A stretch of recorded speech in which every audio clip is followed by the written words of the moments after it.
سوال یہ ہے کہ فلمیں یا ڈرامے دیکھنا ہم احمدیوں کو مناسب ہے یا کہ نہیں؟ دیکھو، اگر میں نے نہ کہہ دیا تو سارے بچے کلیتاً بند ہو جائیں گے، اور ایک ایسی بات ہوگی جس پر عمل کرنے کی اس وقت ہمارے معاشرے میں طاقت نہیں ہے۔ اس لیے یہ اس قسم کا سوال ہے جس قسم کے سوالوں کے متعلق قرآن کریم فرماتا ہے لا تسألوا عن اشیاء ان تبد لکم تسؤکم۔ ایسی چیزوں کے متعلق سوال نہ کیا کرو، زیادہ سوالوں کی عادت نہ ڈالو کہ جب جواب دے دیا جائے تو پھر تم پر مشکل پیش آ جائے گی، بوجھ پڑ جائے گا۔ اصولاً یاد رکھو کہ لغو چیزوں میں وقت ضائع کرنا اچھی بات نہیں ہے، لیکن ایک تھکا ہوا انسان کبھی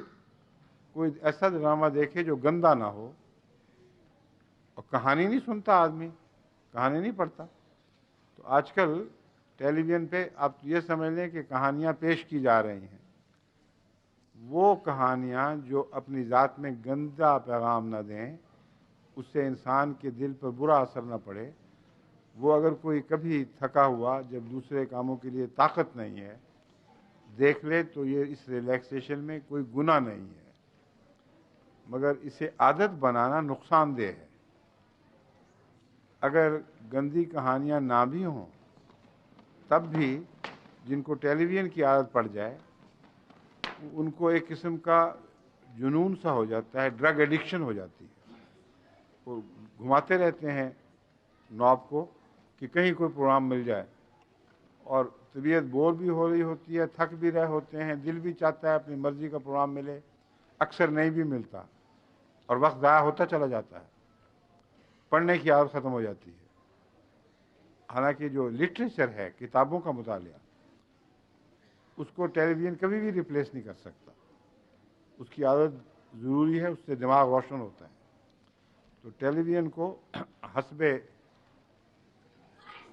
یعنی ضرورت، حسب مناسبت کے لحاظ سے کبھی دیکھ لینا، اور اس میں ایسی کہانیاں دیکھ لینا جن میں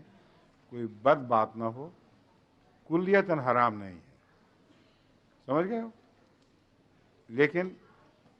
اس میں مبتلا ہو جانا وہ بہت بری بات ہے۔ اور اب تو ایم ٹی اے آ گئی ہے، ایم ٹی اے میں بڑے دلچسپ پروگرام ہیں،